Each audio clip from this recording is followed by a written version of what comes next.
Día 1. Negación de Hitchens. De Christopher Hitchens a Douglas Wilson. Tema: ¿es el cristianismo bueno para el mundo? En consideración a la pregunta citada arriba, por la cual estoy en agradecimiento por su generosidad al invitar mi respuesta, tengo completa confianza en replicar de forma negativa. Las razones son las siguientes. 1. Aunque el cristianismo frecuentemente se le acredita o se autoacredita con esparcir preceptos morales como amad a vuestro prójimo, yo desconozco en evidencia alguna de que tales preceptos se derivan del cristianismo. Para tomar una instancia de cada testamento, no puedo creer que los seguidores de Moisés hayan sido indiferentes al asesinato y al hurto y al perjurio hasta que llegaron al Sinaí. Y he notado que la parábola del buen samaritano se trata sobre alguien que por definición no puede ser llamado cristiano. A estos puntos obvios añado que la regla dorada es mucho más antigua que cualquier monoteísmo, y que ninguna sociedad humana podía haber sido posible o incluso imaginable sin una solidaridad elemental, que también permita el interés propio entre sus miembros. Aunque no sea estrictamente relevante a la dimensión ética, iré más allá diciendo que ni la fábula de Moisés, ni tampoco los salvajemente discrepantes relatos de los evangelios de Jesús de Nazaret pueden proclamar la virtud de ser históricamente veraces. Yo estoy consciente de que muchos cristianos también dudan de la verdad literal de estos cuentos, pero me parece que esto es un problema para ellos y no una dificultad para mí. Aun si yo aceptara que Jesús, como casi cualquier otro profeta grabado, haya nacido de una virgen, no puedo pensar que esto prueba la divinidad de su padre o la veracidad de sus enseñanzas. Lo mismo sería cierto si yo aceptara que haya sido resucitado. Hay demasiadas resurrecciones en el Nuevo Testamento para que yo ponga mi fe en una de ellas, y mucho menos emplearla como la base de algo tan íntegro para mí como lo sería mi moralidad. Segundo, muchas de las enseñanzas del cristianismo son, además de ser increíbles y míticos, inmorales. Yo quisiera principalmente citar el concepto de la redención vicaria, donde las responsabilidades de uno mismo pueden ser lanzados sobre un chivo expiatorio y de esta manera llevados. En mi libro arguyo que yo puedo pagar por tu deuda y tomar tu lugar en prisión, pero no puedo absorberte de lo que actualmente existe. Esta exorbitante fantasía del perdón es desafortunadamente empatado con una admonición igualmente extremista. El que al rechazar aceptar tan sublime oferta puede ser castigada por una maldición eterna. Ni siquiera el Antiguo Testamento, que habla calurosamente recomendando el genocidio, la esclavitud, la mutilación genital y otros errores, se detiene para hacer mención de la tortura de los muertos. Aquellos quienes cuentan esta malvada historia a niños pequeños no son maldecidos por mí, sino que han sido maldecidos por la historia y también deberían ser condenados aquellos que son repelidos por la crueldad infantil, una esencia moral subyacente en todas las culturas. El escritor C.S. Lewis ayuda a apoyar mi punto, al enfatizar que la enseñanza de Jesús solo hace sentido si el que las enuncia es el heraldo de un reino celestial inminente. De otro modo, ¿no sería moralmente peligroso denunciar el ahorro y el pensar en el mañana? Algunos de sus lectores pueden creer que esta enseñanza es cierta, en el sentido de una redención inminente o moral. Yo creo que tendría un tiempo difícil creyendo ambas cosas a la vez, y noto la futilidad, así como el agotamiento excesivo, a veces llamado fanaticismo, en tributo a la manera en que dos cosas se jalan en direcciones opuestas de sus esfuerzos. Otra forma de decir esto es que si el cristianismo nos pudiera salvar por sus enseñanzas, debiera funcionar para este tiempo. Y ahora mi punto sucesivo, 3. Si el cristianismo se quiere tomar el crédito por la obra de cristianos sobresaliente o de las labores de obras de caridad famosas, entonces en toda honestidad también debe aceptar la responsabilidad por lo opuesto. Yo no condescenderé a sus lectores en especificar cuáles son estos opuestos, pero sugiero una vez más que pongamos atención a la regla dorada.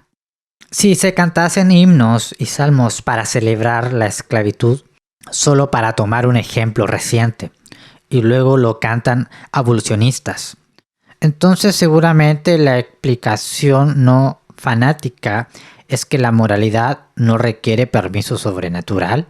Toda iglesia cristiana ha tenido que hacer algún tipo de disculpa por sus roles en las cruzadas, la esclavitud, el antisemitismo y mucho más.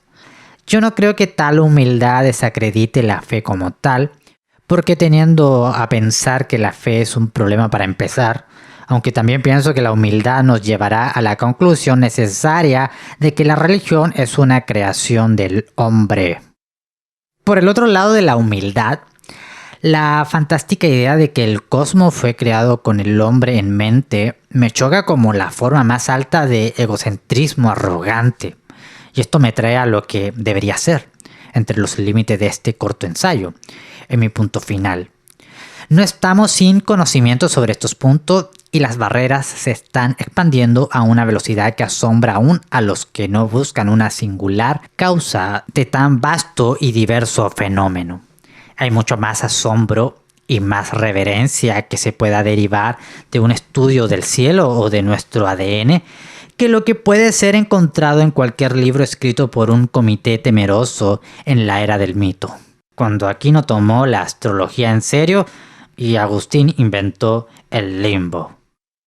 No puedo, por supuesto, probar que no hay una deidad supervisante que vigila cada momento de mi vida y que me castigará aún después de que esté muerto. Solo puedo estar feliz de que no hay evidencia para sustentar una idea tan horrible. A un Corea del Norte celestial en el que la libertad no fuera solamente imposible, sino también inconcebible. Sin embargo, tampoco ningún teólogo ha demostrado lo contrario. Esto quizá pudiera causar que el que cree y el que duda fuese iguales, excepto que el creyente afirmaría saber no solo que Dios existe, sino que también que sus más detallados deseos no son solamente conocibles, sino en realidad conocidos. Ya que la religión dio su primer aliento cuando las especies habitaban en completa ignorancia y temor considerable. Espero ser perdonado por declinarme en creer que otro ser humano pueda decirme lo que debo hacer. En los detalles más íntimos de mi vida y de mi mente, y más allá, dictar estos términos como si actuara como un representante de una entidad sobrenatural. Esta tiránica idea es mucho más antigua que el cristianismo, por supuesto, pero a veces sí creo que los cristianos poseen menos excusas para creer, y mucho menos desear que una cosa así de horrible sea cierta. Quizá su respuesta me provoque a reconsiderar. Sinceramente, Christopher Hitchens. Día 1. Respuesta de Wilson, de Douglas Wilson a Christopher Hitchens. Tema: ¿es el cristianismo bueno para el mundo? Quisiera empezar agradeciéndote por haber concedido, como dirían los diplomáticos, un franco intercambio de visiones. Y ciertamente quisiera agradecer a los amigos de Christianity Today por ser nuestro anfitrión. P.G. Wodehouse una vez dijo que algunas mentes son como la sopa de un restaurante pobre. Es mejor dejarlos sin batir. Me temo que me encuentro simpatizando con él mientras considero el ateísmo. Había estado ocupándome de mis propios asuntos sobre este tema cuando vi el libro de Sam Harris sobre el escritorio de un colega, y eso me llevó a escribir mi libro como respuesta. Al igual que mi comentario sobre el libro más reciente de Richard Dawkins, Y ahora una serie de respuestas a su libro Dios no es grandioso, todos los cuales culmina en el presente intercambio. Mi problema es el siguiente: mientras más bato el tazón, más olores, carnes misteriosas y preguntas continúan flotando hacia la superficie. Aquí cito unas cuantas.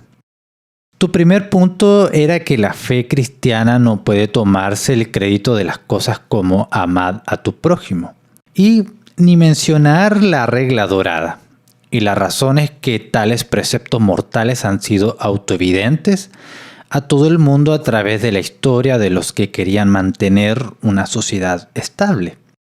Luego avanzas al segundo punto, que contiene la idea de que las enseñanzas del cristianismo son increíblemente inmorales. En tu libro emites el mismo punto acerca de otras religiones. Aparentemente, la moralidad básica no es tan autoevidente. Mi primera pregunta es: ¿de qué lado pretendes discutir esta cuestión? ¿Tiene todos los seres humanos una noción básica de la moralidad, lo cual es el tema de tu primer libro? ¿O acaso la religión lo ha envenenado todo, lo cual es la tesis de tu otro libro? El segundo asunto para observar en este sentido es que los cristianos en realidad no afirman que el Evangelio ha mejorado el mundo al traer información ética cargada de energía turbo. Han habido avances éticos debido a la propagación de la fe, pero no es ahí donde yace la acción. Los cristianos creemos, como arguyó C.S. Lewis en La abolición del hombre, que los no creyentes sí entienden los preceptos morales básicos.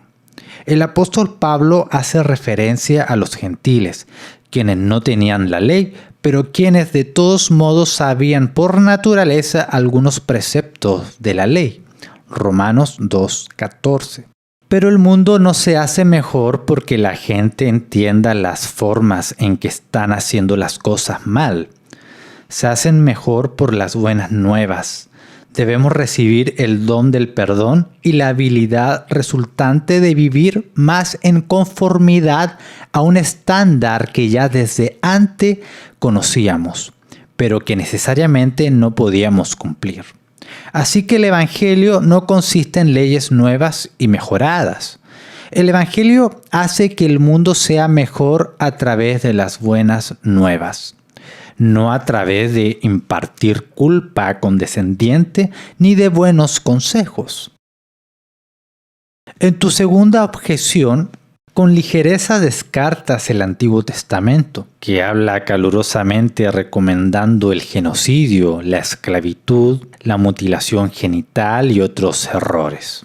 Poniendo a un lado la cuestión de si tu representación del Antiguo Testamento es juicioso o certero, permíteme asumir por la salud de la discusión que has resumido ciertamente la esencia de la ética mosaica aquí. Luego procede a decir que los que enseñamos tales historias a niños hemos sido maldecidos por la historia. Pero, ¿por qué esta maldición histórica debe importarnos a cualquier de los que leemos historias bíblicas a los niños, o bien a cualquiera de los que hicieron esas cosas atroces según tus principios? Toda esta gente ya está muerta, y todo lo que leemos las historias moriremos. ¿Por qué nos debería importar los juicios afeminados de la historia? ¿Debía haberle importado a esos propagadores de horrores? No hay Dios, ¿verdad? ¿Cómo no hay Dios? Significa que tú sabes, los genocidios simplemente ocurren, así como ocurren terremotos, eclipses lunares. No se trata de otra cosa que de materia en movimiento, y estas cosas simplemente ocurren. Si estás del lado que lo recibe, solo te depara la muerte. Mientras que si eres el agente que provoca el genocidio, el resultado a largo plazo es una breve victoria y luego la muerte. Así que, ¿qué importa? Imagina a un israelita durante la conquista de Canaán, haciendo todas esas cosas malas que dices que ocurrieron en aquel entonces. Durante una de sus rabias, con la espada sobre su cabeza, debía haberse él detenido por un momento a reflexionar en la posibilidad de que tú tenías la razón. ¿Sabes?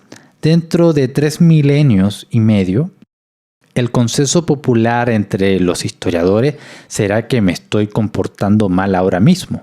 Pero si no hay Dios, este desapruebo ciertamente no detendrá mi locura. Adelante con la rapiña y la matanza, basado en tus principios. ¿Por qué debería importarle? En tu tercera objeción dice que si el cristianismo se quiere tomar el crédito por las obras de cristianos sobresalientes o de las labores de obras de caridad famosas, entonces en toda honestidad también debe aceptar la responsabilidad por lo opuesto.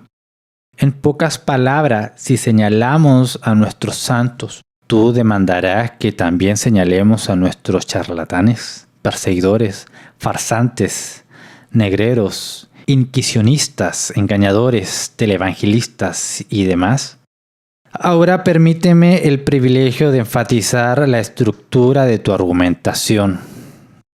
Si un profesor se toma crédito por el estudiante que dominó el material y obtuvo grados perfectos en sus finales, y avanzó hacia una carrera que era un buen beneficio y asimismo como a la universidad de la cual se graduó, el profesor debe, según lo justo, ser castigado por el vago drogadicto que él expulsó de su clase durante la segunda semana.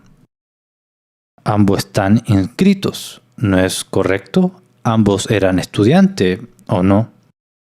Lo que estás diciendo es que el cristianismo debe ser juzgado no solo en base a lo que creen en el Evangelio acertadamente y viven de acuerdo con él, pero también sobre la base de los cristianos bautizados quienes no pueden escuchar el Sermón del Monte sin reírse como caballos y sin una vida en ese orden.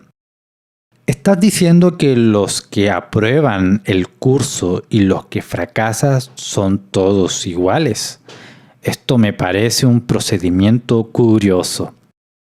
Concluye objetando a la soberanía de Dios, diciendo que la idea provoca que el mundo completo sea un estado horriblemente totalitario, donde los creyentes dicen que Dios y quien se cree Él que es, lo maneja todo.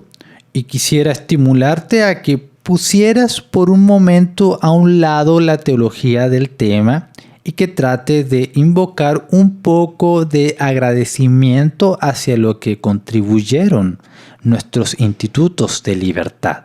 Muchos de ellos en realidad fueron inspirados por la idea de que ya que Dios es soberano y ya que el hombre es un pecador, lógicamente se deduce que todo el poder terrenal debe ser limitado y delimitado. La idea de rendir cuenta por lo que uno hace partió de una cosmovisión que tú descartas como incoherentemente totalitario. ¿Por qué es que esas sociedades donde esta clase de teología predominó produce como resultado directo nuestros institutos de libertad civil? Una última pregunta.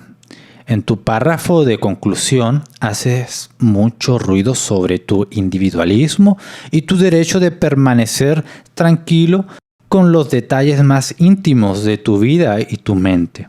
En tu ateísmo, ¿qué sustento puede ofrecer que requiera que debamos respetar al individuo?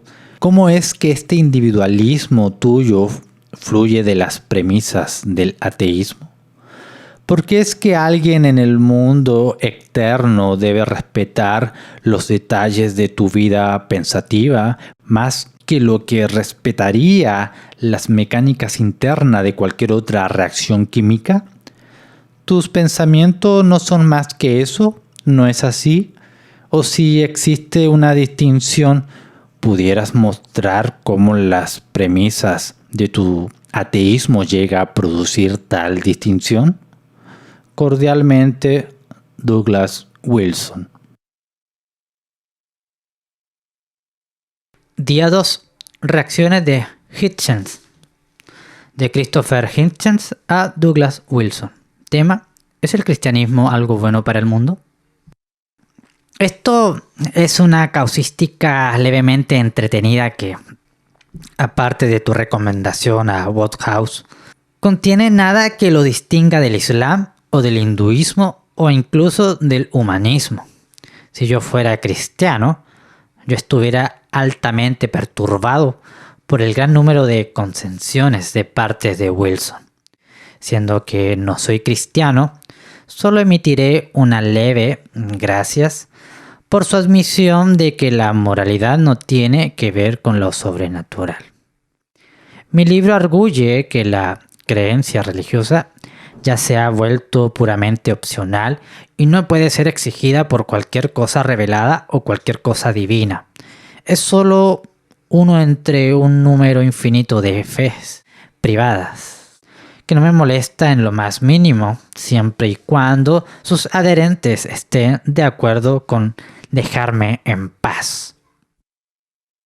Ya que Wilson ni siquiera intenta persuadirme de que Cristo murió por mis pecados y que puede perdonarlos de forma vicaria, o que yo sea el objeto de un diseño divino, o que cualquiera de los eventos descritos en los dos testamentos en verdad ocurrieron, o que las penalidades extremas caerán sobre cualquiera en desacuerdo con su visión, estoy feliz con dejar nuestro desacuerdo exactamente donde está, como una de las disputas con interés decreciente entre los que se aferran tan tentativamente a las sagradas escrituras creadas por el hombre, y aquellos quienes no tienen necesidad de consultar tales textos para perseguir la verdad o la belleza o una vida ética.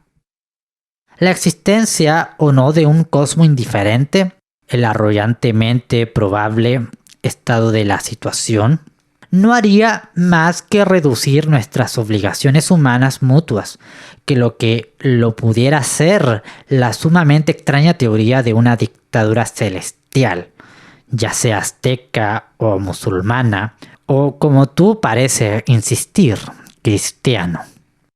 La única diferencia es que estaríamos actuando a partir de la obligación hacia los demás por el interés mutuo y la simpatía, pero sin el impulso de un castigo terrible o una recompensa egoísta. Algunos de nosotros podemos lidiar con esta noción y algunos evidentemente no pueden. Tengo una leve sospecha acerca de cuál sea la más ética. En una visita reciente en Arkansas, me encontré con un enorme letrero cerca del aeropuerto de Little Rock, que simplemente decía Jesús.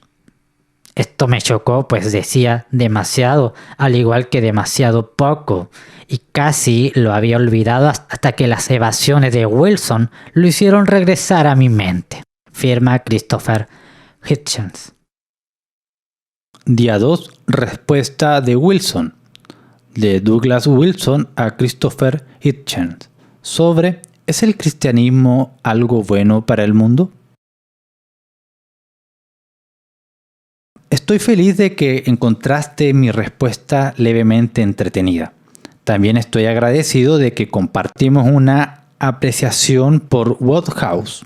Además, estoy feliz de que te gustaría que empiece a hablar acerca de la muerte de Cristo por el pecado, lo cual es definitivamente mi intención hacer.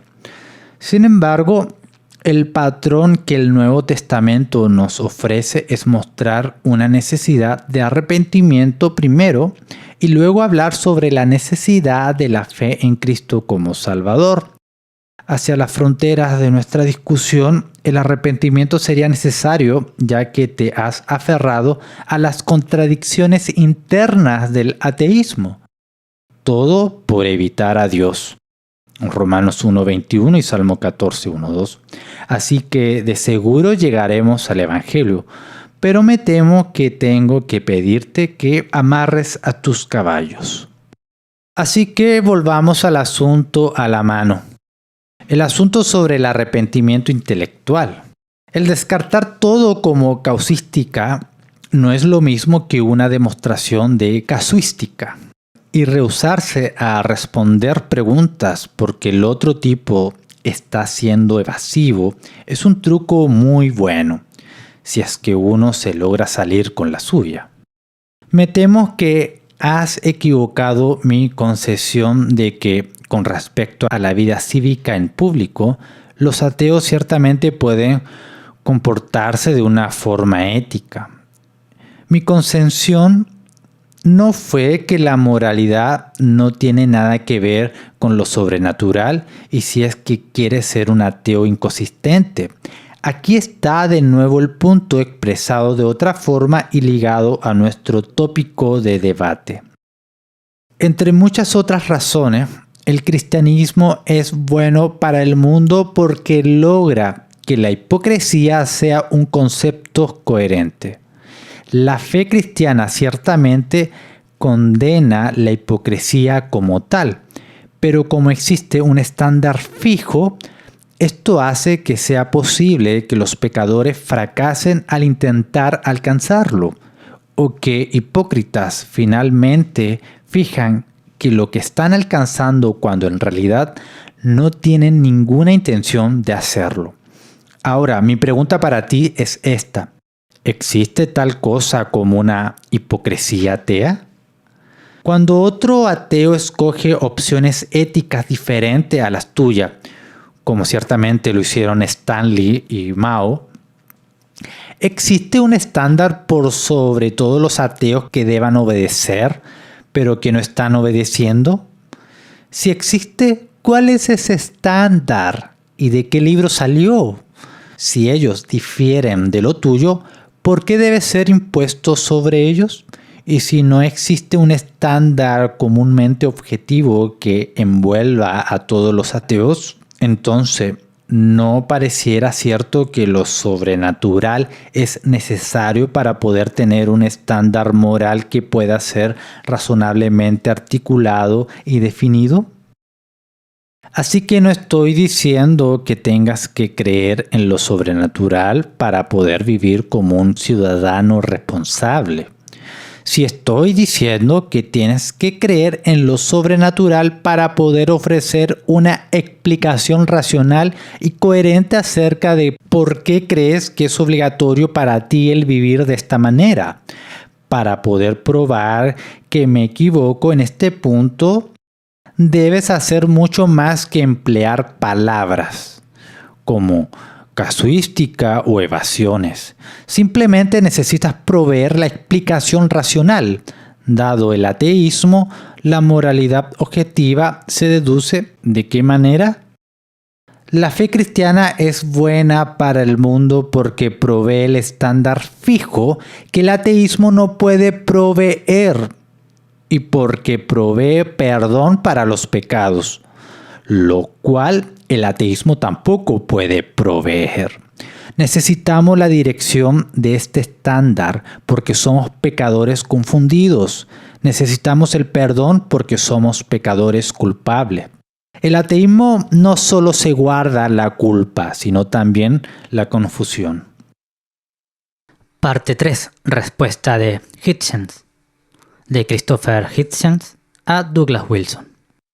Aquí vemos un ejemplo menor acerca de cómo la complacencia de los religiosos les permiten ser rudos o crudos en una forma en que no se permite fácilmente el coloquio.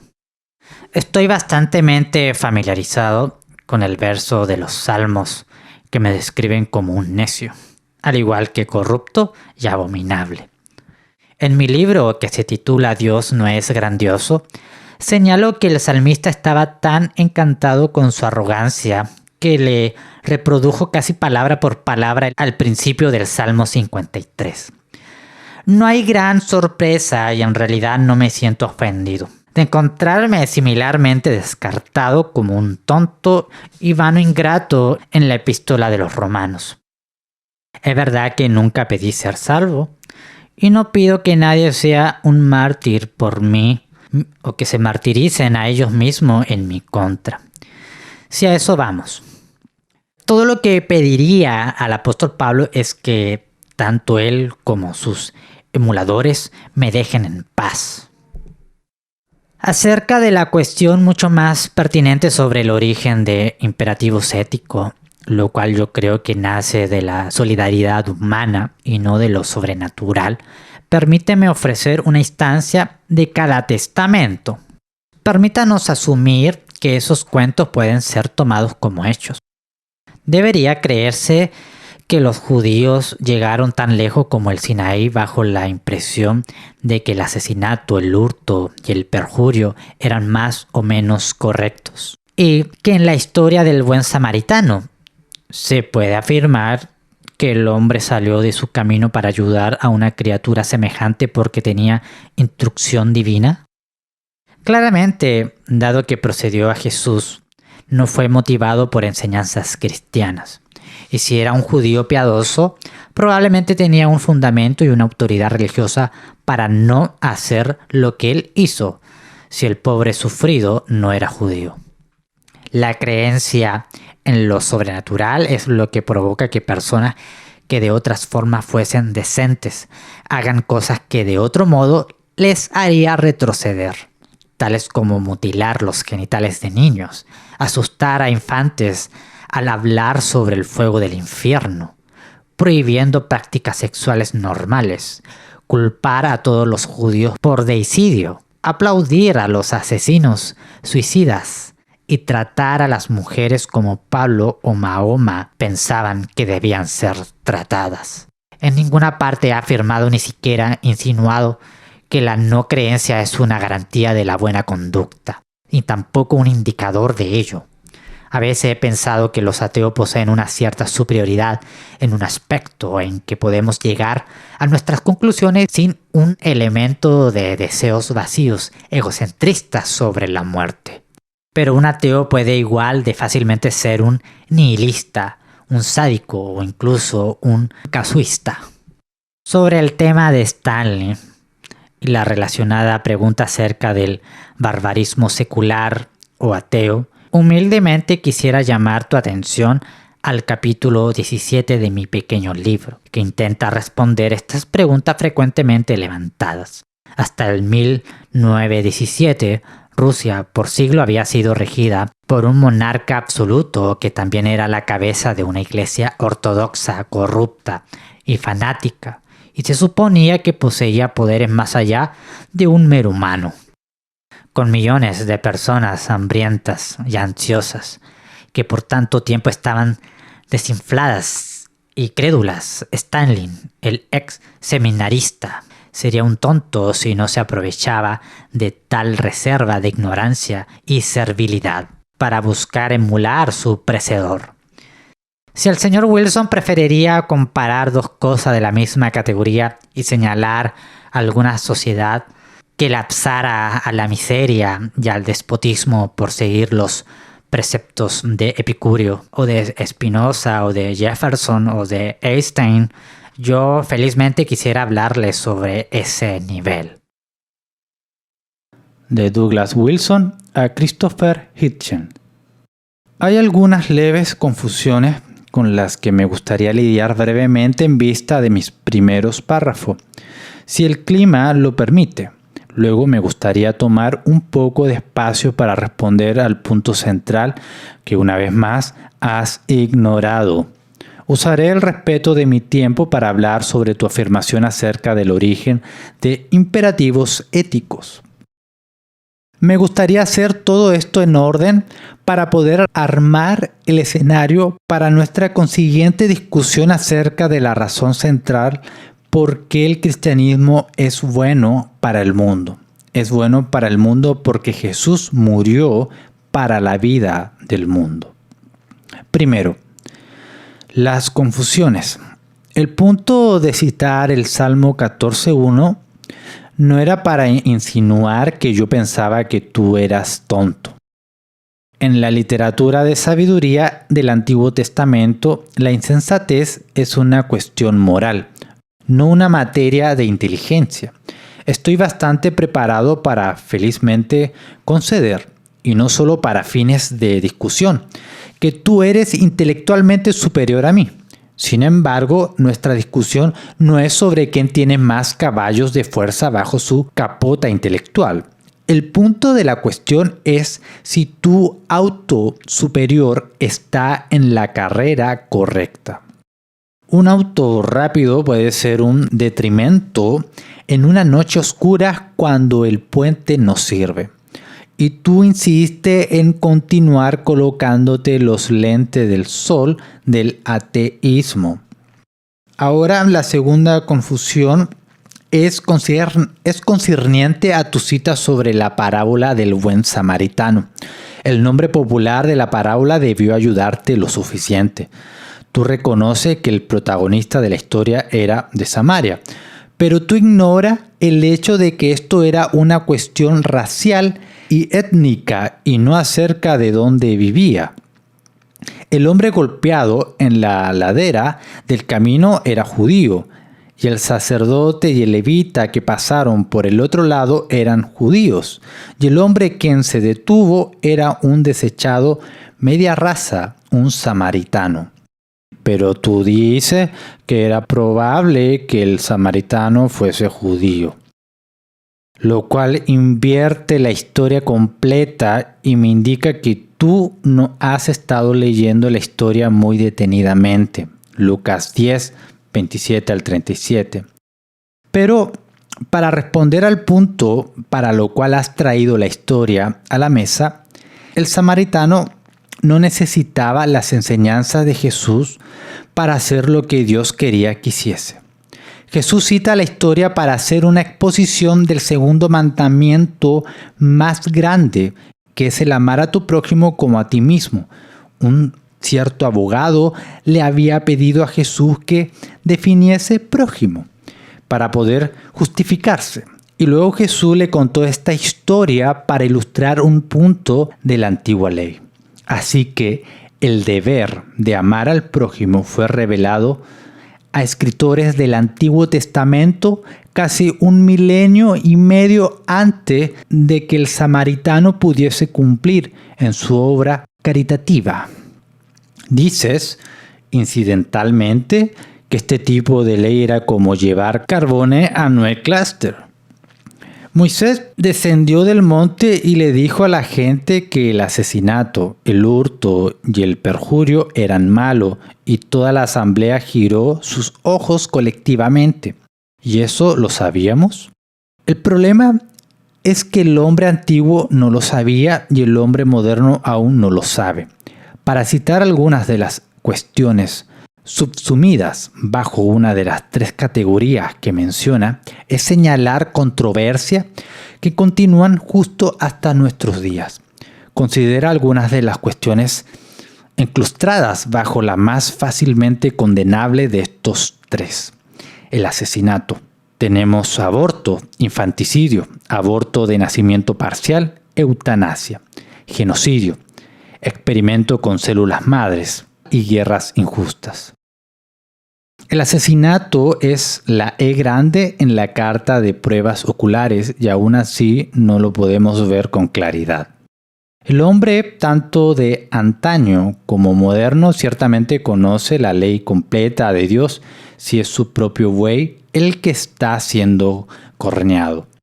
Pero el propósito de un código de ley es tener un estándar fijo para todas las partes cuando los individuos quieran poner a un lado los estándares de la vida cívica para su propio bien. Y necesitamos tanta ayuda con eso como lo necesitaba el hombre de antaño. Ahora, verdaderamente necesitamos tratar con el punto que continúas ignorando. Yo no estoy hablando sobre si los ateos deben hacer el mal o si pueden hacer el mal. He negado lo anterior. Y ahora tú mismo has concedido lo posterior. Pero ese no es el punto. No estamos hablando sobre si tu ateísmo te compele a ir al centro de la ciudad esta tarde para dispararle a los faros. Yo consideré que no lo hace. Y no estamos hablando sobre si los ateos pueden hacer cosas viles. Tú concede que sí pueden. Estamos hablando, o mejor dicho, yo estoy tratando de hablar sobre si el ateísmo puede o no puede proveer una base racional para condenar a otros cuando se comportan mal de esta manera. Tú continúas diciendo, yo he llegado a mi postura ética. Yo sigo preguntando, sí, ya lo veo, pero ¿por qué lo hiciste? Así que el punto no es si podemos construir bonitos lugares gobernados por ateo o lugares infernales gobernados por cristianos. Si se me diera una elección entre vivir en una Virginia gobernada por Jefferson o vivir en una Rusia bajo los zares, optaría vivir bajo tu amado Jefferson. Bien, pero esto no es una concesión. Porque este no es el punto. Toma el ateo más vil del que hayas escuchado. Imagínate que te sientas al lado de su cama un corto rato luego de que fallece. Él dice al estilo Sinatra, lo hice a mi manera. Y luego añade riendo, y me salí con la mía también. En nuestro experimento mental, la regla es que debe decir algo y cualquier cosa que digas debe fluir directamente de tu compartido ateísmo y debe retar la moralidad de sus elecciones. ¿Qué puede posiblemente decir? Se salió con la suya. Hay mucha injusticia detrás de él, la cual él perpetró y ninguna justicia delante de él. Tú no tienes base para decirle cualquier otra cosa que señalar a tu conjunto de prejuicios y preferencias personales. Se lo mencionas y él se levanta los hombros. Ciertamente estoy dispuesto a tomar el mismo experimento mental. Puedo imaginar a algunos cristianos bastante viles. Y aunque no pudiera, estoy seguro de que tú pudieras ayudarme. La diferencia entre nosotros es que yo tengo una base para condenar el mal, aún dentro de su apariencia cristiana. Tú no tienes base para confrontar la maldad en la apariencia atea ni en la apariencia cristiana tampoco. Cuando tú dices que cierta práctica es malvada, tienes que estar preparado para decirnos por qué es malvada. Y esto nos trae al último punto. Tú haces la primera pizca de un intento para proveer una base para la ética. Dice de forma pasajera que los imperativos éticos son derivados de la solidaridad humana innata. Una serie de preguntas difíciles inmediatamente surgen, lo cual quizás es la razón por la que los ateos generalmente son tan tímidos para intentar responder a esta pregunta. ¿Derivada por quién? ¿Es esta derivación autoritativa? ¿Acaso el resto de las personas podemos llegar a votar para decidir cuáles derivaciones representan verdadera solidaridad humana innata? ¿Acaso alguna vez llegamos a poder votar para decidir quiénes son los derivantes autorizados? ¿Sobre cuál base es la solidaridad humana innata autoritativa? Si alguien rechaza la solidaridad humana innata, ¿están siendo malvados?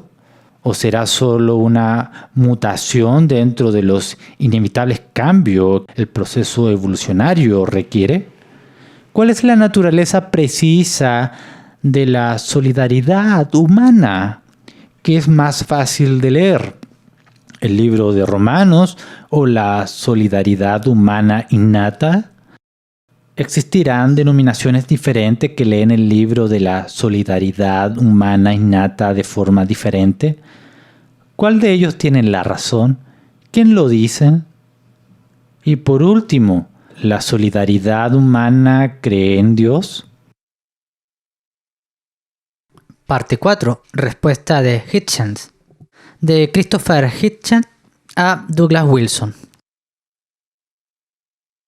Aquí yace la razón por la que coloco tanto énfasis en mi libro acerca de la importancia de William de Ockham y su bien celebrada navaja. ¿Por qué, si me excusa la impresión, es que lo de la fe gastan tanto tiempo creando un misterio donde ninguno existe? ¿Y por qué es que insisten en insertar asumidos injustificados? Yo tomo el significado sencillo del pasaje de Lucas, en una sección que está coagulado de historias sobre el sacar diablos y otras brujerías vergonzosas, como el deber hacia los que están en necesidad. Seguramente perdería mucha de su fuerza si la lección tratase sobre etnicidades discrepantes de los cuales no podemos, en todo caso, estar seguros de su existencia. Nada puede invertir el mensaje a que se emule al samaritano y que vaya y hagan vosotros lo mismo. Tú diluyes la pureza de esto, lo cual es moralmente inteligible a cualquier ateo o humanista, diciendo que hay una brecha de 1,5 milenios entre la revelación de esta simple obra de caridad y su cumplimiento anecdotal. También parece que no encuentra distinción entre el requerimiento inteligible a amar a su prójimo y el imposible mandato de amar a otro como a uno mismo. No estamos hechos como para amar a otros como a nosotros mismos. Esto admisiblemente pudiera ser un defecto en nuestro diseño, pero en tal caso la ironía termina costándote a ti. La ley dorada se puede encontrar en los anales de Confucio y del dicho del rabí babilonio Hillel, quien era precedor por mucho de la era cristiana y quien cuerdamente enunció que no se debería hacer a otro cualquier cosa que fuera repulsivo si se hace a uno. Incluso esto me choca como contradictorio o como tautológico, ya que seguramente estaremos de acuerdo de que los sociópatas y los psicópatas en verdad se merecen ser tratados en formas que serían objetablemente una persona moralmente normal. Cuando dices que los hombres nunca han sabido ni tampoco entienden el principio esencial, sin embargo hablas de formas absurdas. La moralidad ordinaria es innata en mi visión, pero sí en la tuya. Aún no es conocida, entonces se han malgastado siglos de divina exhortación. Estás atrapado en una red que tú mismo fabricaste. Observa un momento la lista de crímenes actuales o potenciales que tú mencionas. El genocidio no es condenado por el Antiguo Testamento ni tampoco, como tú bien sabes y en otras partes has concedido, lo es la esclavitud. Más bien, estos dos horrores son frecuentemente recomendados de forma positiva en la Sagrada Escritura. El aborto es denunciado en el juramento de Hipócrates, que existe mucho antes que el cristianismo. En cuanto a la pena capital y las guerras injustas, los seculares y los religiosos están de igual forma en partidos opuestos, en las definiciones mismas que requeriría cualquier condenación. Cuando tú incluyes la investigación de células madre, por cierto, asumo que sin intenciones omites la palabra embriónicas. Para responder a tu innecesariamente complicada pregunta subsecuente, los ateos de ninguna manera son tímidos en cuanto a la cuestión del mal ni la posibilidad de la derivación de la ética por medios no sobrenaturales. Simplemente estamos reacios a decir que si la fe religiosa cae, que tiene que ser y que de algún modo ya ha ocurrido, entonces la estructura básica de la decencia también se cae.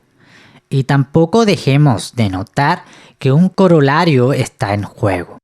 La forma en que la religión provoca que la gente se comporte peor que como lo haría de otro modo. Toma un vistazo al periódico de hoy, si no me crees. Observa lo que los partidos de Dios están haciendo en Irak. O nota la sórdida, pero a la vez piadosa mercadería de Ralph Red, Jack Abramoff y el ya fallecido Jerry Falwell. En la ladera de la cama de este último es donde tú deberías ir a hacer tu pregunta. ¿Te atreverías a decir que un seguidor de Albert Einstein o de Bertrand Russell estuviese relamiéndose de la misma manera en su último momento de vida? En cualquier caso, un fanfarrón ateo o un hipócrita religioso, confío en que ambos sabríamos lo suficiente para poder ser bastante juiciosos. Yo difiero de ti solo en no requerir ningún apoyo sobrenatural ni en afirmar ser lo suficientemente engreído como para poseer tal poder. Me da pena observar que sarcásticamente te refieres a Thomas Jefferson como mi amado. ¿Acaso no lo representa tú también? ¿Y por qué no puedes invocar la suficiente caridad como para creer que un no creyente puede donar sangre? Digamos, sin ninguna razón, solo por la mera satisfacción de ofrecer un servicio que envuelve solo un beneficio y ninguna pérdida. Según tú, el que yo haga esto no tiene sentido a menos que acepte la increíble idea de que, luego de cientos y cientos de años de vida y sufrimiento humanas, que Dios escogió un momento hace algunos miles de años atrás para finalmente montar una intervención. Tarde o temprano tendrás que aceptar que ninguna persona buena puede nacer y que no tenga que forzar su mente a creer semejante cosa fantástica. Para ese punto observarás que tus condiciones agotadoras son excedente de requerimiento. Para cerrar, responderé a tu torpe observación acerca de mi vehículo, citando a Heine, quien dijo: en la era oscura la gente es mejor guiada por la religión, como en una noche de pura oscuridad un hombre ciego es la mejor guía. Él conoce las carreteras y caminos mejor que el hombre quien puede ver. Cuando la luz del día llega, sin embargo, es de tontos usar a ancianos ciegos como guías. El argumento que tú has estado haciendo ya quedó atrás mucho antes de que cualquiera de nosotros hubiéramos nacido. No existe una necesidad de revelación para obligar a la moralidad. Y la idea de que la buena conducta necesita una recompensa celestial o que la mala conducta amerita un castigo infernal es una degradación a nuestros derechos y deberes a escoger por nosotros mismos. Parte 4. Respuesta de Wilson, de Douglas Wilson a Christopher Hitchens. ¿Te refieres a que los de la fe crean misterios donde ninguno existe? Pudiéramos estar de acuerdo con que la pregunta ¿por qué es que hay algo aquí en vez de nada? ¿no cae bajo esa categoría? Si tú y yo estuviésemos parados en un balcón imaginario, observando el momento en que los motores cósmicos explotaron, otorgándonos el Big Bang, o bien observando la primera gloriosa respuesta creacional a la Fiat Lux de Dios, pudiéramos estar de acuerdo en que en ese momento la navaja de Ockham nos sería absolutamente inútil para ambos. Si Jesús hubiera relatado una historia sobre un hombre negro deteniéndose a ayudar a un hombre blanco golpeado en Mississippi, año 1950, y tú luego relata la historia con el hombre de caridad siendo blanco, creo que sería apropiado para mí señalar la inversión y el que la historia fue significativamente cambiada y debilitada. Y cuando digo que el buen samaritano cumplió una antigua ley, nunca dije que la obediencia a esta ley estaba dormida durante el tiempo entremedio. Por supuesto que no lo estaba, pero tampoco estaba durmiente la desobediencia. Y Jesús estaba confrontando una forma particular de desobediencia institucionalizada, la hipocresía religiosa. Sobre la cuestión de la moralidad, dice que está simplemente reacio a decir que si la fe religiosa cae, entonces la estructura de la decencia también caería. Pero tu comportamiento va más allá que estar meramente reacio a conceder. Tu libro y tus entregas en este debate hasta ahora están llenos de denuncia contra varias manifestaciones de inmoralidad. Estás jugando a Savonarola. Y yo simplemente quiero saber la base de tus floridos denuncias. Predicas como un evangelero caliente, con todo y su gran libro con tapa de cuero. Yo sé que el libro no es la Biblia, así que lo único que quiero saber es cuál es ese libro y por qué tiene siquiera algo que ver conmigo.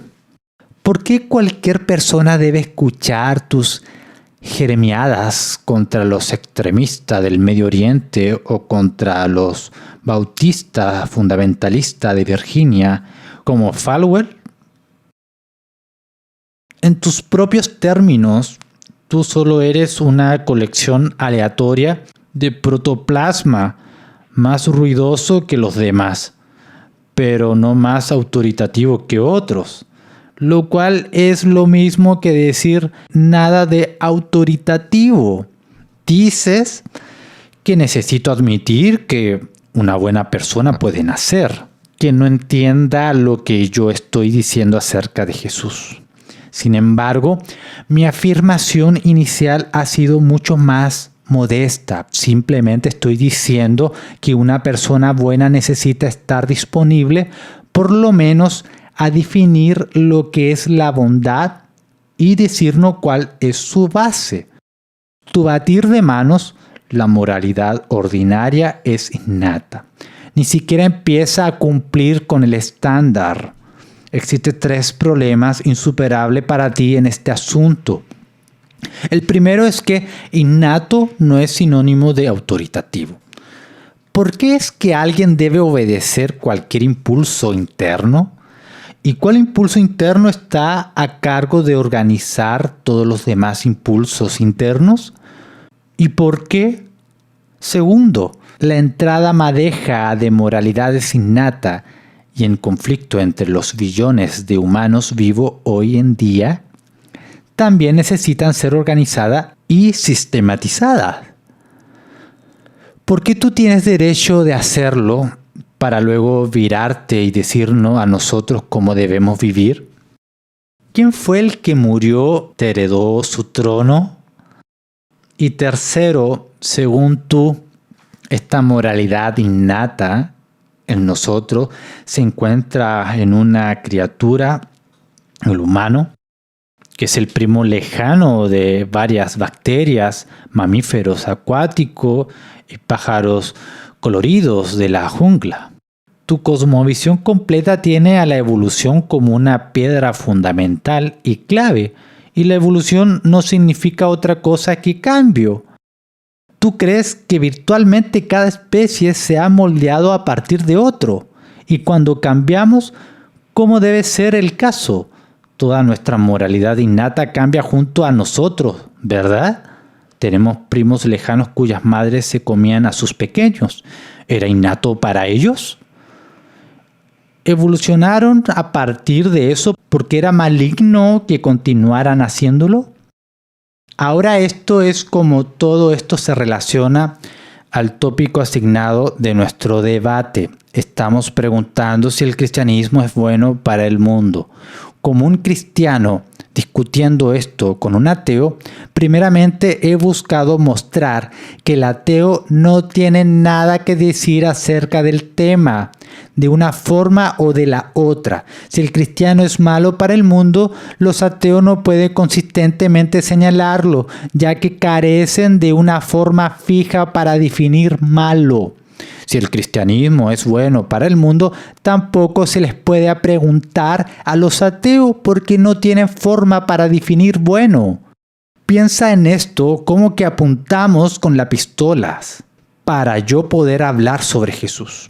y quiero hacer eso porque Él es bueno para el mundo. Jesucristo es bueno para el mundo porque vino como la vida del mundo. Tú señalas, y correctamente, que el amar a nuestro prójimo como nos amamos a nosotros mismos es imposible para nosotros.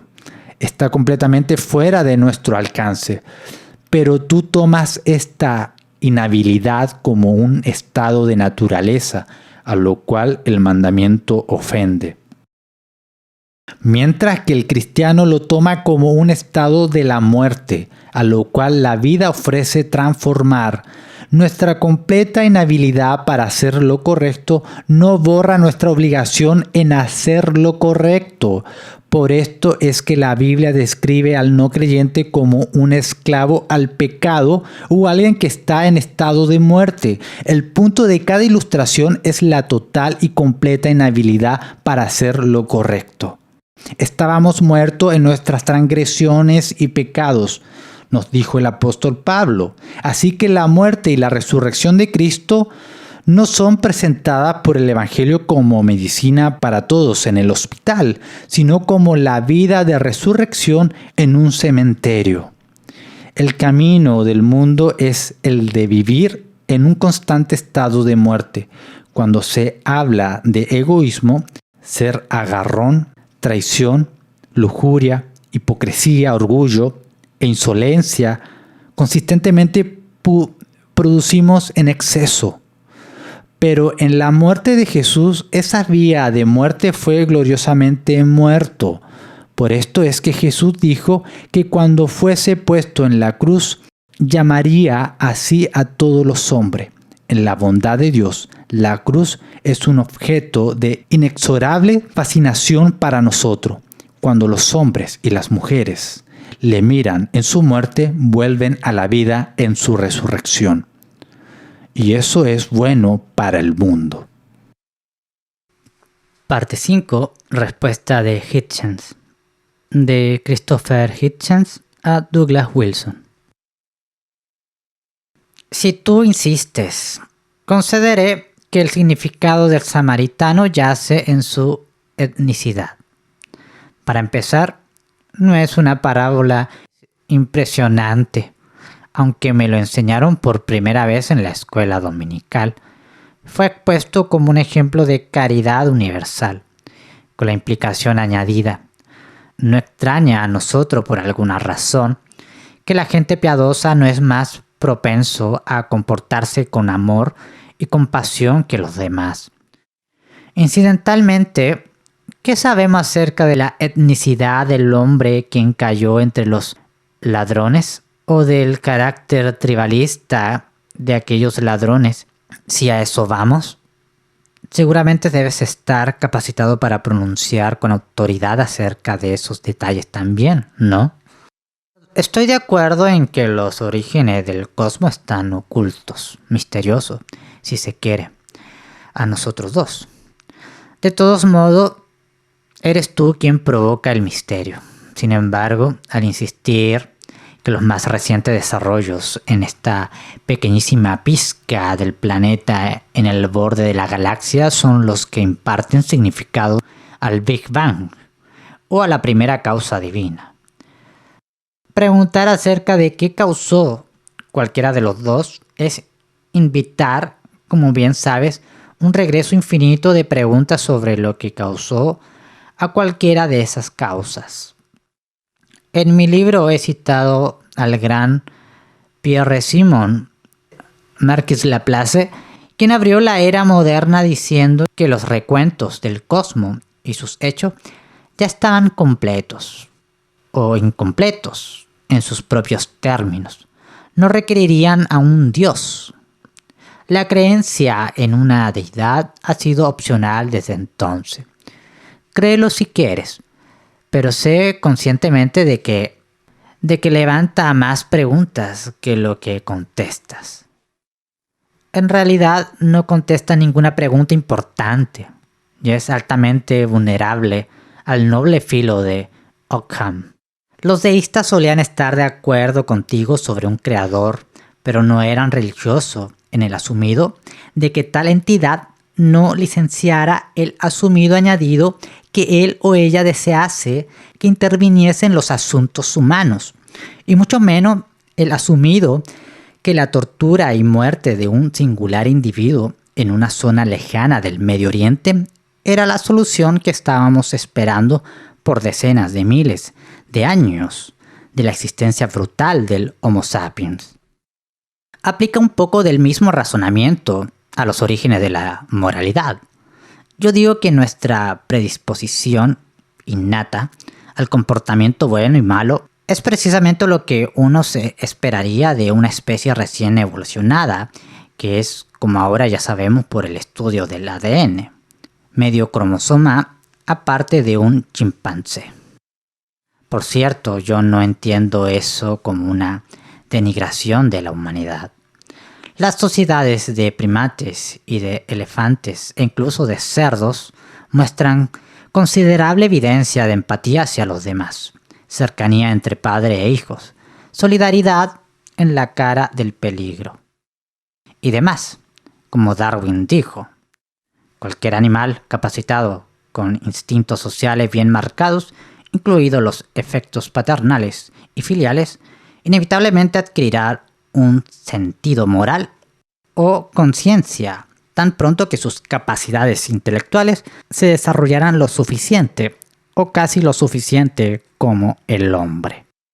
Ahora podemos observar que este es el caso, pero el altruismo animal y humano está en contradicción con la manera en que las especies también están diseñadas para pelear, matar, dominar e incluso consumirse unos a otros.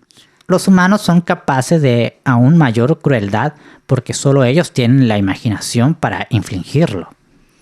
Yo no pienso que esto acusa al Creador quien los hizo de esta manera, porque hace mucho tiempo rechacé el asumido de que existía alguna entidad tal. Por tanto, es a ti y no a mí a quien le quedan las preguntas sobre la coexistencia de Dios con la maldad. Mira dónde te ha dejado tu talento para la complejidad innecesaria. Las fluctuaciones entre las conductas sociales y antisociales son básicamente consistentes a través del tiempo y el espacio. Algunas sociedades tienen canibalismo con permiso, pero tienden a desfallecer, mientras otros tienen sacrificio humano, infanticidio con permiso, usualmente bajo la influencia de algún tipo de sacerdocio. Pero yo responderé tu pregunta haciendo la observación pragmática que si nos sometemos a nuestros bajos instintos todo el tiempo, no habría un lenguaje con que escribir este argumento entre nosotros y tampoco habría una sociedad en donde pudiéramos encontrar una audiencia. La lucha por aseverar lo que es positivo dentro de nuestra capacidad humana, y no me molesta la metáfora de Lincoln sobre nuestros ángeles mejores, si me prometes no tomarlo demasiado literalmente. Es lo suficientemente arduo. Si me observo a mí mismo, encuentro que puedo derivar placer del acto de donar sangre gratuitamente, y también de contemplar las muertes de mis enemigos clérigos, fascista en los rangos de Al Qaeda e incluso en las malas fortunas de los que no me amenazan. Estoy seguro de que puedes ofrecer ejemplos paralelos propios, pero decirnos que fuimos creados enfermos y luego ordenados para que estemos mejor no ayuda en aclarar el problema. Y decirnos que la solución solo se hizo disponible hace 2000 años, de acuerdo a algunos recuentos altamente discrepantes y autocontradictorios, no me puede parecer otra cosa que absurda. ¿Qué rayos se prueba exceptuando tu propia vulnerabilidad para armar enunciados tautológicos al afirmar que Jesucristo es bueno para el mundo porque vino como la vida del mundo? ¿No hay forma posible de que puedas saber esto? Tampoco puedes presentar evidencia alguna para ello. Y su colorario, que sin Jesús estamos abandonados a la maldad en todas sus formas, contiene la horrible implicación de que las acciones valiosas no tienen un punto a menos acompañada de tu mal fundamentada fe. Como he dicho, créelo si te ayuda, pero no insultes a las millones de personas que han hecho lo correcto sin requerir ninguna tal autoridad sobrenatural. Y tampoco me digas que seguramente debo estar enamorado de la muerte si difiero de tu visión. Eso ya es demasiado. Tu cristianismo, en caso de que no lo hayas notado, en realidad te ha hecho una persona menos compasiva y considerada, que sin sus exorbitantes presunciones sería de otro modo. Parte 5. Respuesta de Wilson. De Douglas Wilson a Christopher Hitchens. Me temo que tu argumento está enmarañado con mayores dificultades que la etnicidad del samaritano. Y por eso aquel asunto no debe obstruirnos más. Yo he estado pidiéndote una justificación para la moralidad, dado el ateísmo, y más que todo has respondido con aserciones de que los ateos pueden hacer lo que alguna gente llama decisiones morales. Bueno, seguro, pero lo que he estado persiguiendo es una justificación racional que puedan ofrecer para determinar que una decisión sea moral y la otra inmoral. Finalmente apelaste a la solidaridad humana innata, una frase que dio paso a una serie de aguzadas preguntas de mi parte. En respuesta, ahora nos dice que tenemos una predisposición innata a ambos comportamientos, bueno y malo, pero aún estamos atascados. Lo que quiero saber todavía es que ¿qué justificación tienes para decir que algunos comportamientos son buenos y otros malos? Si ambos son innatos, ¿qué es lo que lo distingue? ¿Estaría mal que tiremos una moneda? Con respecto a tu rebatida de que mi talento para la complejidad innecesaria simplemente me resulta en la coexistencia de Dios con el mal, replicaré que prefiero tener a mi Dios y al problema de la maldad que tu no Dios y maldad no hay problema. Luego de este número de entregas, ahora me siento cómodo en afirmar que te he colocado estas preguntas desde cada punto de la brújula y aún no he recibido siquiera algo que se asemeje a la semblanza de una respuesta. Sobre esta pregunta me siento tentado a citar a Judd Hirsch en la película Tombstone. ¿Vas a hacer algo o solo te quedarás ahí sangrando? Pero creo que lo pasaré por alto. Hirsch no era muy parecido al buen samaritano. Pero es interesante que la misma cosa te ocurre a ti cuando has ofrecido alguna justificación para confiar en la razón. He notado tu cita de Laplace en tu libro y estoy feliz de que lo hayas sacado a relucir acá. Laplace creía que no estaba en necesidad de la hipótesis de un Dios, igual que tú, pero debes saber también que él sostenía su postura como un firme creyente en las mecánicas celestiales y terrenales. Él era un determinista causal, lo cual significa que creía que cada elemento del universo en el presente era el efecto de su pasado y la causa de su futuro. Así que si Laplace es la razón por la cual piensa que la creencia en Dios es ahora opcional, esta apelación tuya en realidad se convierte en un asunto bastante divertido. Esta doctrina significa, aunque admisiblemente Laplace se distrajo antes de que estas implicaciones la alcanzaran, que tú, Christopher Hitchens, no estás pensando en tus pensamientos y escribiéndolo porque sean verdaderos, sino porque la posición y la velocidad de todos los átomos del universo hace 100 años lo exigían así. Y yo tampoco estoy pensando en mis pensamientos cristianos porque sean la verdad de Dios, sino porque eso es lo que los químicos ensamblados en mi cabeza siempre provocan en esta condición y bajo esta temperatura. El demonio de Plas pudo haber calculado y predicido tus argumentos y el número de palabras con que los escribirías. Hace un siglo, del mismo modo en que pudo haber calculado los niveles del agua de los charcos frente a mi casa y pudo haberlo hecho utilizando las mismas fórmulas. Esto significa que tus argumentos y mis charcos son realmente el mismo asunto. Están al mismo nivel, si se quiere. Si tomaras una botella de Mountain Dew y otra de Dr. Pepper, dos marcas de bebidas gaseosas, los agitaría vigorosamente y los colocara sobre una mesa. ¿No se le ocurriría a nadie preguntar cuál de las dos está ganando el debate? No están debatiendo, están espumando. Tú te refieres al lenguaje en que se escribe este argumento. Y lo dices como si creyeras en un universo donde la argumentación es un concepto con significado. Argumento. Yo necesito tus hipótesis sobre argumentos.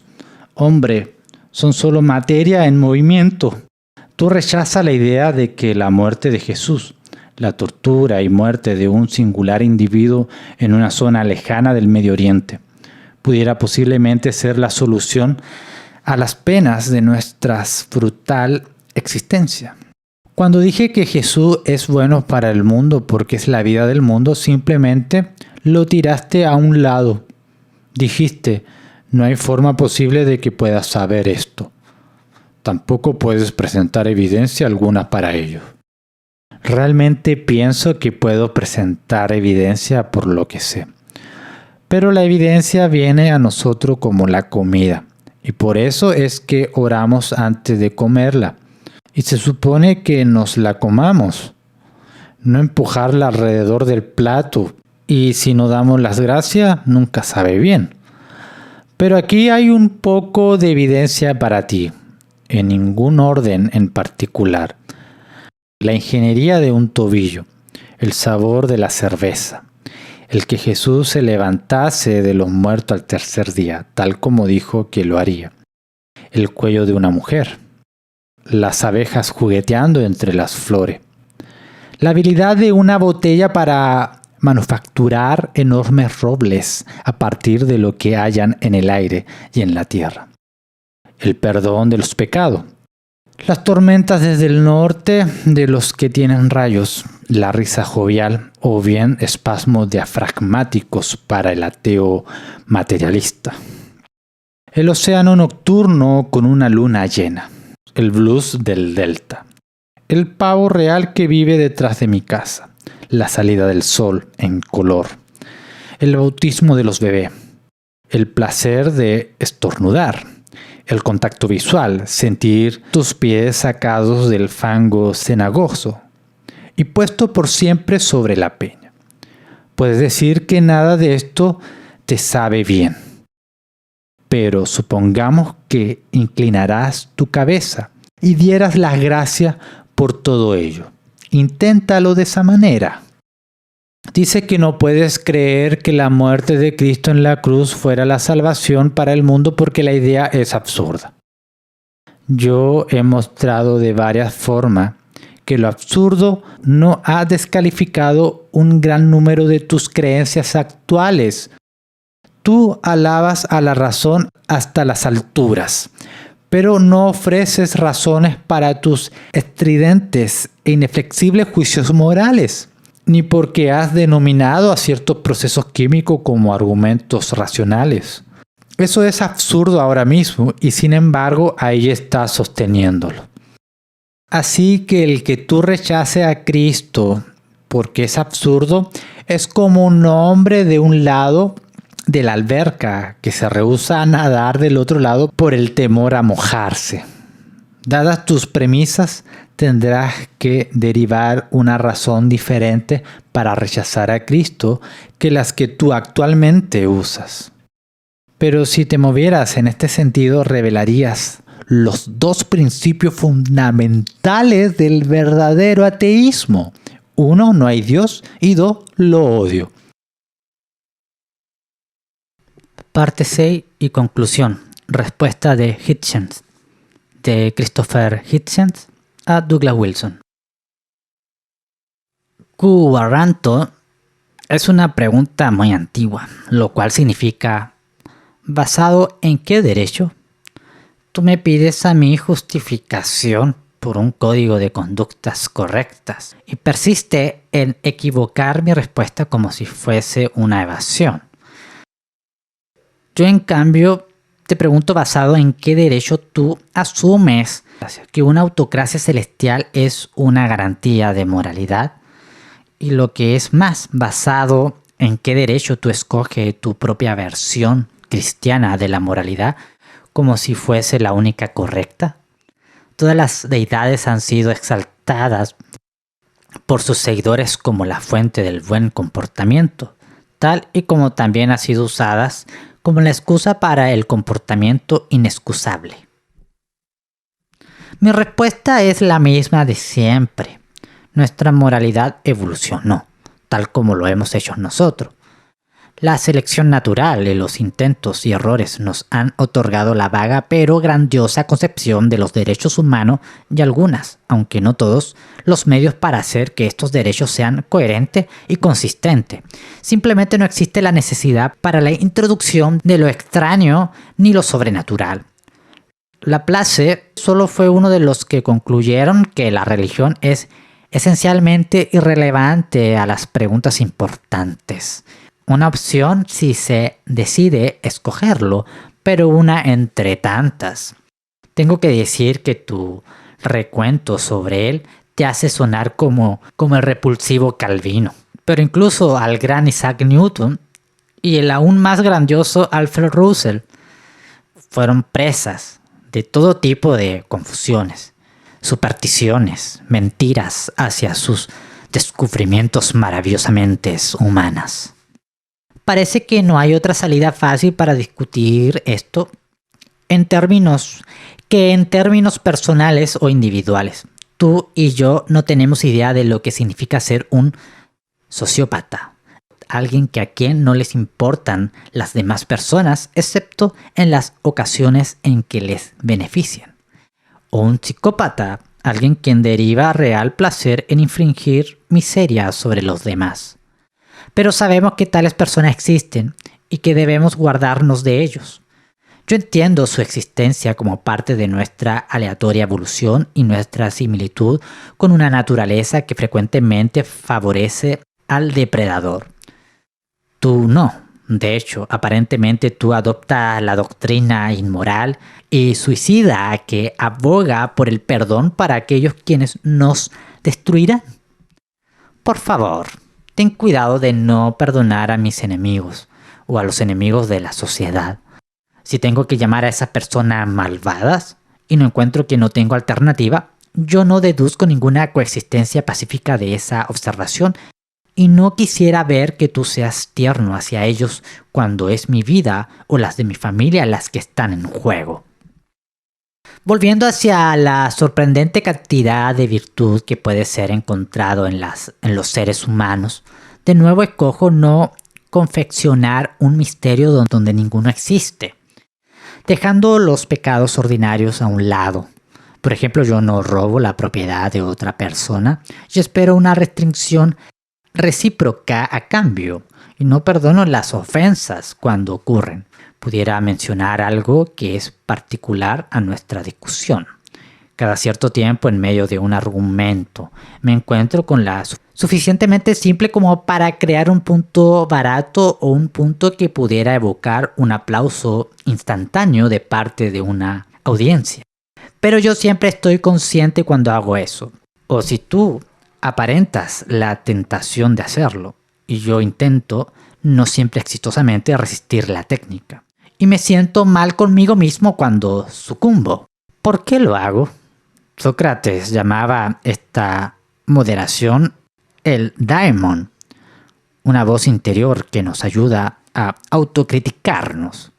Muchos pensadores subsiguientes lo han definido en modos discrepantes, pero una definición es inferior a una comprensión. Estoy feliz con entenderlo como un indefendible, lo cual es donde tú y yo nos distinguimos. Mi propia inclinación es entenderlo como una facultad humana en el cual no pudiéramos saber, y esta vez no repetiré evolucionado. Hecho ni siquiera el más pequeño progreso como Homo sapiens. ¿Tú crees que yo le debo este aviso interno a lo divino y al más allá? ¿Asevera que una intervención celestial hecha en los últimos 2000 años de la historia humana? ¿Un microsegundo de tiempo evolucionario? Es el sello que concluye el asunto. Deberá excusarme cuando digo que tal creencia es, además de ser increíble, inmoral. Provoca que la acción correcta dependa de una apuesta altamente improbable en lo sobrenatural. Para enunciar el caso de otra forma, sugiere que sin un permiso celestial, tú mismo no estarías limitado en tus apetitos y no te importaría las demás personas, sin importar lo horribles que muchas de tus opiniones me parecen. Me niego a creer que si tú perdieras tu fe, sería infame y egocentrista. Por el contrario, ha sido la religión la que ha provocado que muchas personas moralmente normales asientan a crueldades horrorosas, incluyendo la mutilación de los genitales de niños, la institución de la esclavitud, la repulsión a la sexualidad femenina y muchos otros crímenes de los cuales que el ateo promedio sin ningún consejo celestial se alejaría. Hazte la siguiente pregunta. ¿Pudieras mencionar una acción moral o una palabra moral hecha o dicha por un creyente que no pueda ser igualmente hecha o dicha por un ateo?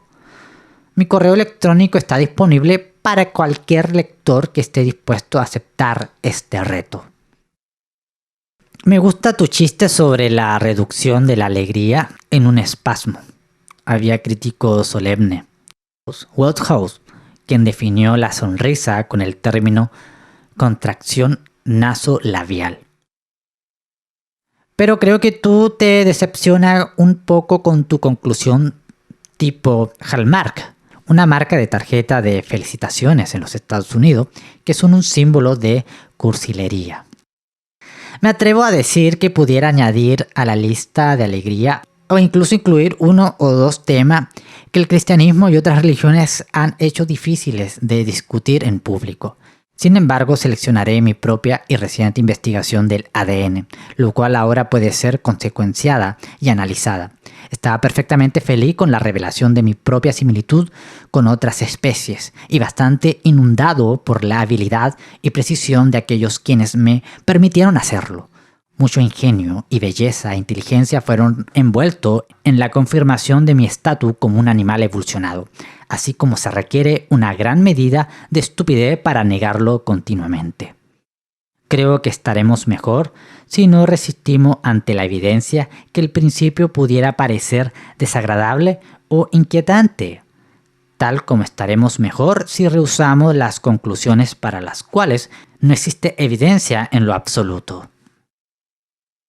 Parte 6 y conclusión. Respuesta de Wilson. De Douglas Wilson a Christopher Hitchens. Permítame empezar mi entrega final, dándote las gracias por tu acuerdo al debate, así como mis gracias a Christianity Today por ser tan afable anfitrión. Volviendo a nuestra discusión, me gustaría empezar haciendo varios puntos de acuerdo menor.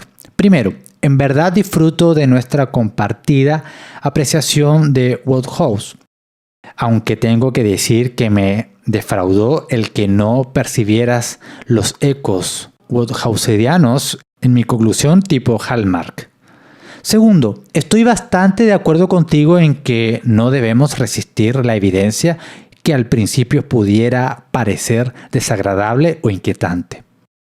Pero eso realmente no es un acuerdo profundo, ya que inmediatamente diferimos sobre cuál de nosotros está fallando en honrar este principio bastante obvio. He mostrado que tú rehusas considerar la evidencia para el hecho de que tus asumidos acerca de lo que el universo realmente es no permite que descripciones válidas de ese universo emanan de ella misma. Si uno fuera a derramar leche accidentalmente sobre el piso de la cocina y alguien más entrase y quisiera saber qué ha ocurrido, la única cosa de la que podemos estar seguros es que tal mente que cuestiona no le dirigiría la pregunta a la leche. La leche no lo sabría. Ella es el accidente. Sobre la cuestión de la moralidad, una vez más intentaste responder. Mi respuesta es la misma de siempre. Nuestra moralidad evolucionó. Hay 2 puntos que se han de emitir sobre esta respuesta. El primero se concierne con la moralidad evolucionada y el futuro, y es una variación de mis preguntas previas. Si nuestra moralidad evolucionó, entonces eso significa que nuestra moralidad cambia. Si la evolución aún no ha determinado, ¿y por qué habría de hacerlo? Entonces eso significa que nuestra moralidad está envuelta en este constante fluir también. Y eso significa que todo lo que consideramos moral en realidad es cuestionable. Nuestra vaga pero grandiosa concepción de los derechos humanos puede un día desaparecer de igual forma en que lo hicieron nuestras agallas. Nuestras moralidades, por lo tanto, son solo una estación en el camino. No hay sentido en adherirse a ella, ¿verdad? Cuando estoy viajando, yo no me adhiero a las habitaciones de los hoteles y no lloro cuando tengo que partir de sus lados. Así que en el futuro, luego de cada denuncia moral feroz que tú elegías ofrecer a tu audiencia lectora, en realidad deberías añadir algo así, como: pero esto es solo un juicio provisional. Nuestra perspectiva puede evolucionar a uno totalmente diferente dentro de unos años. O solo son opiniones provisionales. La moralidad cambia con el tiempo. Esto se relaciona con el segundo punto, que concierne a la moralidad evolucionada y el pasado. Cuando se lidia con personas cuyos juicios morales difieren de los tuyos, tú los consideras inmorales o bien menos evolucionados. La teórica de tu libro, el tono de tus intercambios y tu reciente bailoteo sobre la tumba del fallecido Henry Falwell parecen indicar lo primero. En tu propia elección de palabra, las personas quienes tú denuncias han de ser culpados. La palabra fulminaciones viene a la mente. Tú escribes como un arzobispo ingenioso, pero acervo del siglo X con una mala gota. Pero hacer esto verdaderamente es algo extraño si es que la moralidad es un simple derivado evolucionario. Estás lleno de indignaciones de que los osos koala no han evolucionado orejas aplanadas contra sus cabezas como deberían ser. ¿Estás enojado porque las almejas aún no tienen patas? ¿Cuándo notas que los osos del zoológico aún se lamen las garras? ¿Te detienes a discutir con ellos? Tu noción de la moralidad y la evolución sobre la cual vino montada solo puede estar preocupada con lo que es.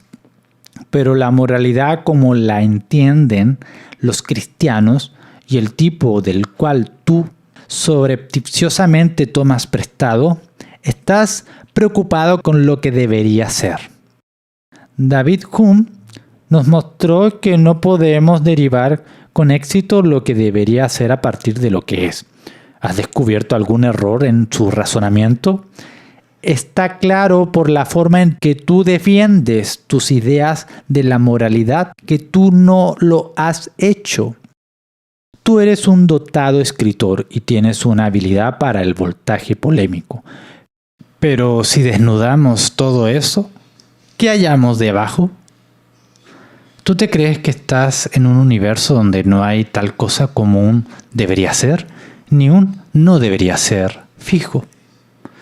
Pero Dios te ha dotado de una extraordinaria habilidad para denunciar lo que no debería ser. Y así, como tú le rechazas a Él. Tienes grandiosos sermones, pero ninguna manera de escribirles un texto. Cuando la gente empieza a notar la ausencia de tu texto, la ausencia de justificaciones, la ausencia de razones, tú te ajustas y compensas con embellecimiento retórico y prosa de color púrpura. Tú eres como el ministro que escribía en sus márgenes: argumento débil aquí grita. Tu invitación a que intentemos mencionar una acción moral que no pueda ser igualmente hecha o dicho por un ateo muestra que continúas sin comprender el punto. Tenemos todas las razones para creer que tal es ateo haciendo tales obras. Están tan incapaces como tú para ofrecer una justificación de por qué una acción debe ser vista como buena y otra como mala. Tú dices que no tienes otra alternativa que el llamar a los sociópatas y a los psicópatas malos. Pero ciertamente tú tienes una alternativa. ¿Por qué no les llamas diferentes? Un estándar fijo, fundamentado en el carácter de Dios, nos permite definir el mal. Pero esto trae consigo la posibilidad del perdón. Tú rechazas el perdón, pero al final del día esto significa que no crees que haya algo que necesite el perdón. Esto significa que tú has destruido la idea del mal, sin importar cómo tú denomines a los comportamientos que finalmente son inconvenientes para ti. Noté en tu libro que tú eres un cristiano bautizado. Así que quiero concluir llamándote e invitándote de regreso a los términos de ese bautismo. Todos los que son bautizados en el nombre del Padre, Hijo y del Espíritu Santo llevan en su persona las obligaciones permanentes del arrepentimiento, fe y discipulado continuo. Tu nombre cristiano, Christopher, significa aquel que lleva a Cristo. Tu bautismo significa lo mismo, y el tercer mandamiento requiere que no lleves ese nombre en vano.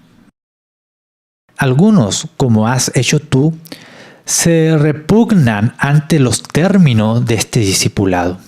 Pero esto no significa que las demandas del discipulado de alguna forma son negados o revocados. Yo no te digo esto para censurarte. Yo no sé si cuando tú te fuiste de la fe vagaste de ella, saliste corriendo de ella o fuiste perseguido por cristianos hipócritas. Sin importar lo que haya pasado, la bondad de Dios es revelada a todos en Cristo. Y todos, sin importar su historia, tienen que lidiar con esta bondad. Jesús no era simplemente otro personaje en la historia, aunque sí fue importante. Por el contrario, fue y es el fundador de una nueva historia, una nueva humanidad, una nueva forma de ser humana. Él fue el último y verdadero Adán.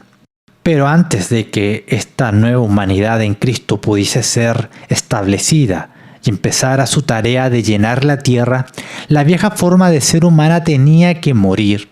Antes de que el manso pudiera heredar la tierra, el orgulloso debía ser echado fuera al vacío. Ese es el significado de la cruz, el punto de ella. La cruz es la provisión misericordiosa de Dios que ejecuta el orgullo autónomo y exalta la humildad. El primer Adán recibió el fruto de la muerte y desobediencia de Eva en un huerto de la vida. El verdadero Adán concedió el fruto de su vida y su resurrección sobre María Magdalena en un huerto de la muerte, un cementerio. El primer Adán fue puesto bajo un profundo sueño de muerte y su esposa fue tomada de su lado. El verdadero Adán murió en la cruz. Una lanza fue introducida en su costado y su novia salió en sangre y agua. El primer Adán desobedeció en un árbol. El verdadero Adán obedeció sobre un madero. Y todo es necesariamente diferente. Cristo le dijo a sus seguidores que les dijesen a todos sobre esto, sobre cómo el mundo se mueve desde una vieja humanidad a una nueva forma de ser humana.